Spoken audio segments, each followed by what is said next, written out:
Hello 10th class students. This is my last video from our first chapter of civics, the union legislature, and in this one video I will discuss about the last function of the parliament, amendment of the constitution, and then exclusive power of the two houses, that are Lok Sabha and Rajya Sabha. First of all, the topic is amendment of the constitution. Amendment means how to change any of the provision of the constitution. So here three process are given to you, three methods are here. First of all amendment by a simple majority. देखो कुछ एक ऐसी provisions होती हैं जिसको change करने के लिए, कॉन्स्टिट्यूशन के किसी पार्ट को, किसी भी प्रोविज़न को चेंज करने के लिए, कुछ एक ऐसी प्रोविजंस को चेंज करने के लिए simple majority is required. Simple majority का मीन्स क्या होगा? When there is one more than half members are required. कि जितने भी मेंबर्स हैं पार्लियामेंट के, लोकसभा प्लस राज्यसभा, उनका हाफ प्लस वन. ओके, अगर हम सपोज करते हैं there are 300 members total in the Lok Sabha and Rajya Sabha, इनका हाफ हुआ आपका 150 plus 1 means 151 members are required to vote over the provisions if there is the necessity to change any of the provision of the constitution. This is called the simple majority. Next is about amendment by 2/3 majority. अब देखो 2/3 majority जहाँ पर कुछ एक provisions को change करने के लिए पार्लियामेंट के कम से कम मीन्स 2/3 मेंबर्स होने कंपल्सरी है. Some provisions are required special majority. This is called the special majority. There should not be less than 2/3 of the members present and voting. तो 2/3 मेंबर्स जो है पार्लियामेंट के टोटल, उनसे कम मेंबर नहीं होने चाहिए जो वहाँ पर प्रेजेंट हो, वोटिंग करें to change any provision of the constitution.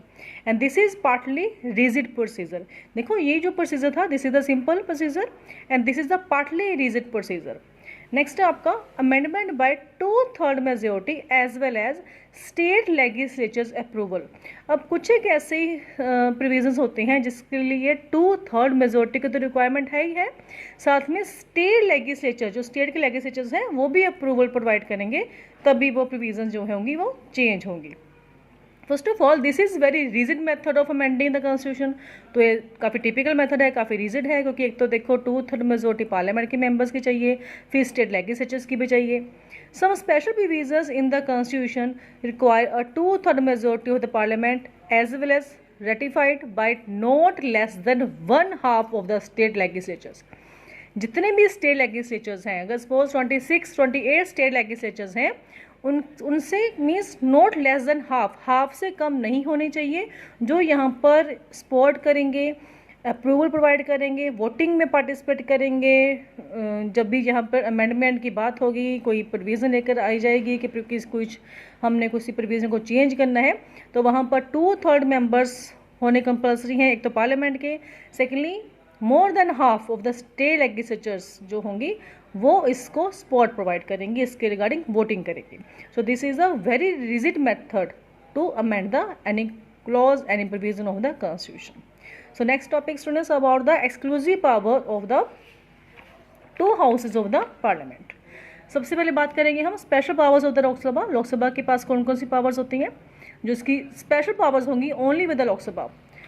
First point is here the council of ministers are collectively responsible to the Lok Sabha. अब देखो जो काउंसिल ऑफ मिनिस्टर्स होते हैं वो ओनली लोकसभा को ही रिस्पॉन्सिबल होते हैं. मोशन ऑफ नो कॉन्फिडेंस, एक देखो नॉन कॉन्फिडेंस मोशन मैं करवा चुकी हूँ आपको अपनी प्रीवियस वीडियोज़ में.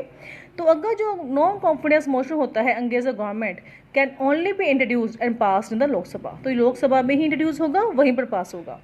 A money bill can only be introduce in the Lok Sabha. देखो दो तरह के बिल होते हैं, एक होता है मनी बिल, एक होता है ऑर्डनरी बिल. जो मनी बिल होता है वो ओनली लोकसभा में ही इंट्रोड्यूस होगा. डिमांड्स फॉर ग्रांट्स, अगर किसी मिनिस्टर को ग्रांट्स चाहिए होती है, मनी की ज़रूरत होती है फॉर हिज डिपार्टमेंट की वर्किंग के लिए, और various ministers are also made discussed and voted only in the Lok Sabha.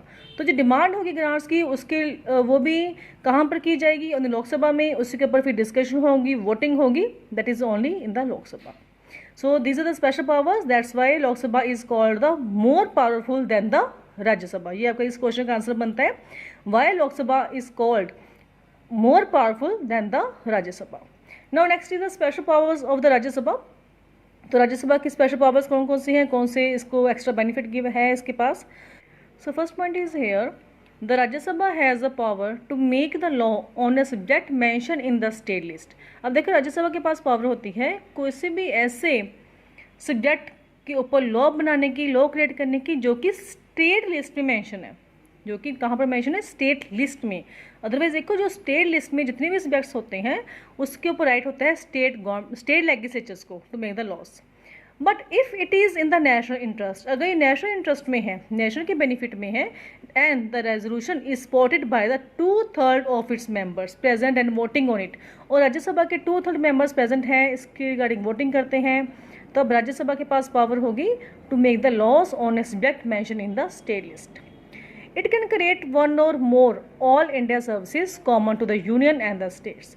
तो ऑल इंडिया जो सर्विसेज होती हैं, जो ऑल इंडिया लेवल की सर्विसेज होंगी, तो वो भी कौन क्रिएट करता है, Rajya Sabha, for the union and the state also. Last point is here, if the Lok Sabha is dissolved. अब देखो आपको पता है लोकसभा जो है वो डिसॉल्व हो सकती है before the time of, before इस टर्म, अगर कंप्लीशन नहीं हुई है टर्म की, before or after the declaration of national emergency, अगर कभी नेशनल इमरजेंसी आ चुकी है, उसके पहले या बाद में जो है ये बाई चांस अगर लोकसभा डिसॉल्व हो चुकी है, तब उस केस में क्या होगा, the Rajya Sabha take over the function of the parliament. तो उस केस में जो बेटा राज्यसभा है वो फंक्शन, जो जितने पार्लियामेंट के फंक्शंस हैं उसको टेक ओवर कर लेगी। तो यहाँ पर पॉइंट क्या गिवन है, if the Lok Sabha is dissolved before or after the declaration of a national emergency, the Rajya Sabha takes over the functions of the parliament. So with this points our this one first chapter of civics union legislature is completed. Next chapter I will discuss about second chapter of the history. So students, have a nice day. Good